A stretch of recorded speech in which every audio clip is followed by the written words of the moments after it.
What's up guys, it's Eric from Rare Candy and welcome back to another Burning Shadows deck profile. This time we're going to be taking a look at Darkrai GX. And actually if you haven't seen yet, we did post a testing rounds video showing off how this deck looks in action. So if you want to see that, I'll definitely have a link somewhere on the video or in the description. And as usual too, if you guys are not familiar with our testing round series, it's usually featuring decks that are kind of like our unrefined, rough starting points to start testing with. So something just to keep in mind while looking at this list. But like I said, this is going to be Darkrai GX, one of the most hyped new cards, I think, coming out of Burning Shadows.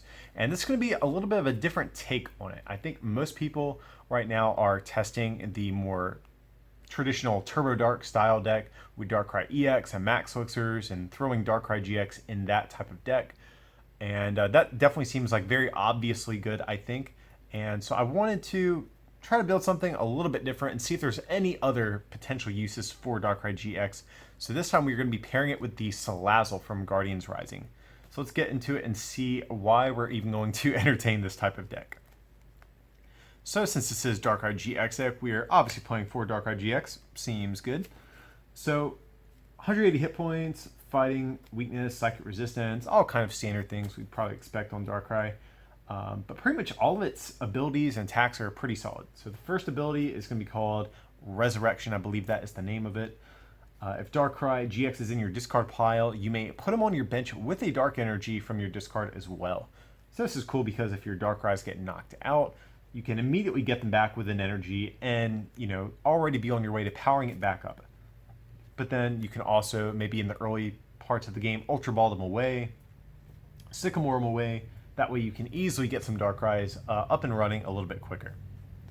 So the main attack Darkrai GX is going to have is going to be 2 dark and a colorless. It does 130 damage, and it is not affected by resistance. So 130 damage is a decent number to hit for. You're pretty much guaranteed to be two-shotting everything in the metagame. Since the most popular Pokemon, I think right now, is Metagross, with 250 hit points. Or I shouldn't say it's the most popular, it's the most popular big hit point Pokemon, I guess you could say. So you're even two-shotting Metagross, which is good. But we're not really content with that. We are playing Choice Band to bump him up to 160, but then we're playing some other damage modifiers in here to potentially take some big one-hit knockouts. But then the other attack Darkrai has is going to be its GX move. For 2 dark and a colorless, if your opponent's active Pokemon is affected by a special condition, they are instantly knocked out. So this is good because, especially if we are attacking a Pokemon like Metagross or another Pokemon that has a ton of hit points that we have to two-shot, we can immediately knock it out, and we'll get to how we're going to do that in just a second. So before we get onto that, though, we are still playing 2 Oblivion Wing Yveltals.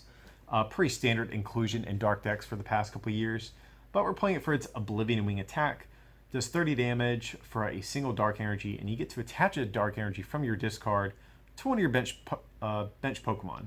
So this is good because we can kind of wall behind this one prize, 130 hit point basic while we set up our Darkrai's. But then the other key component of the deck is going to be a 3/3 Salazzle line. It's going to be the Salazzle from Guardians Rising. We are playing it for its Hot Poison ability. So whenever you play this Pokemon from your hand to evolve one of your Pokemon, your opponent's active is now burned and poisoned.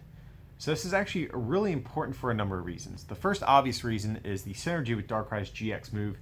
Like I said, if we are going against something that we're going to have trouble knocking out in one hit, we can obviously just put them, burn them, poison, and then instantly knock them out. But the damage from burn and poison is actually very important for Darkrai's normal attack. So 130 damage base, plus a Choice Band is going to be 160. That's still a little bit shy of knocking out most basic EXs and GXs. But with Salazzle from the burn and poison, you're effectively doing 190 hit points. That's going to knock out pretty much every basic EX and GX, just shy of something like a Wailord. So it's kind of going to allow us to take one-hit knockouts with our Darkrai GX, and it's actually very good against Stage 1 GXs as well, because if your opponent does not retreat, they are, well, I don't want to say are, but if it's something like an Espeon, they will get knocked out coming back into your turn from poison damage, and if it's something like a Ninetales that has 210 hit points or more, if they stay burned, they can get knocked out coming back into your turn as well. So Salazzle just really helps Darkrai hit for the numbers that it needs to. Even without factoring in the GX move, like I said, it really pushes the numbers that you need to hit to take one-hit knockouts. So next up we have 2 Tapu Lele GX for its Wonder Tag ability, and then 1 Shaymin EX for its Setup ability. Pretty straightforward cards. Going into our training cards, we have 4 Sycamores. So it's a common inclusion we see in most decks. Discard your hand, draw 7. But it's especially good here because we can discard our Darkrai's and Dark Energies to get them into play as quick as possible. That probably sounds really ironic when I hear myself say that you're discarding stuff to get them into play. It just sounds weird. But anyway, so next up we're playing 2N. It's a card we normally see, I think, in higher counts. So shuffle your hand into your deck, or both players shuffle in, and draw equal to amount of prize cards they have left. But we're playing a lower count because we're also playing 1 Sophocles. It's going to be a new supporter from Guardians Rising, and it has some decent synergy with Darkrai. So to play this card, you discard 2 cards from your hand, and then you draw 4. So in a perfect world, you're going to discard a Darkrai and an Energy, and then you get to draw 4 cards. And that's really not that bad. Shuffle and draw 4 with Judge or Professor Birch is just not very good. But just straight up draw 4 is actually, I think, pretty decent. But then also, it just gives you another type of draw supporter for those turns where it's like, I don't want to Sycamore because I'd have to get rid of precious resources, and I don't want to end because maybe my opponent has a bad hand. So Sophocles will actually give you an alternate form of draw power, even outside of the obvious combo it has with Darkrai. So next up, we have 1 Professor Kukui, draw 2 cards, and your attacks do 20 more damage to your opponent's active Pokemon for the turn. So this is good because it's an alternate form of hitting for the numbers we need to take one-hit knockouts. So with a choice band, like I said, we're doing 160, plus 20 from Kukui is going to allow us to one-shot most EXs and GXs that are basics. But also, if we do get the miraculous choice band Salazzle Kukui combo, we can hit for effectively 210, knocking out most stage 1 GXs as well. So Professor Kukui is just an alternate form of being able to hit for 180 plus damage. Next up, we have 1 Pokemon Fan Club. So search your deck for 2 basics and put them in your hands. This is good because we can grab something like Shaymin EX where we can't with Bridget. Well, I shouldn't say that. If we were going to play Bridget, we can grab Shaymin, but it's kind of pointless since it goes straight to the bench. But I definitely much prefer Fan Club in this list for a number of reasons. The first reason, like I said, is the flexibility of grabbing a Shaymin and being able to use that, or even a Tapu Lele for the next turn. But also, we can grab something like a Darkrai GX and then put it into our hand to discard with an Ultra Ball, or maybe a Sophocles for next turn, or something like that. So I think it is definitely superior to Bridget in this particular deck if you are going to play one of those types of cards. Next up, we have 1 Lysander and 1 Guzma. You guys should be plenty familiar with Lysander. We get to switch our opponent's active Pokemon. Guzma is a new supporter from Burning Shadows. Does the same thing, but we also have to switch.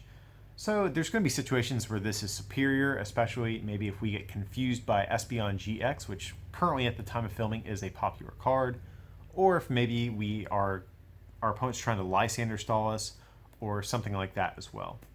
So I think the split is good. It just gives you an option to always have your preferred option out of the 2. So next up, 1 Hex Maniac, shutting off abilities until the end of your opponent's next turn. So this is good against a number of decks: Greninja, Decidueye, Metagross, Vikavolt, even some of the faster decks like Mega Rayquaza. It's just a solid inclusion in most decks these days. Next up, we have 4 Reverse Secret, just to reuse all these different supporters I just mentioned. 4 Ultra Ball to search our deck for any card, but also we can use the discard effect from Ultra Ball to put a Darkrai and an Energy in the discard if we choose to. 4 Max Elixir. Look at the top 6 cards of your deck. Attach a basic energy you find there to one of your benched basic Pokemon.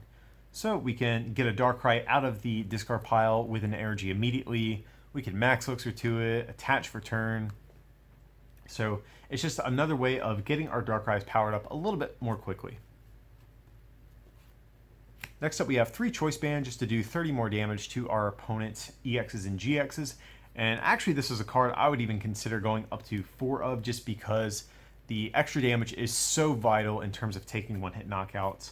So if you can find space, like I said, I would even consider going up to a 4th, especially because your opponent probably will use Field Blower at some point to get rid of your choice bands. Next up we have one Rescue Stretcher.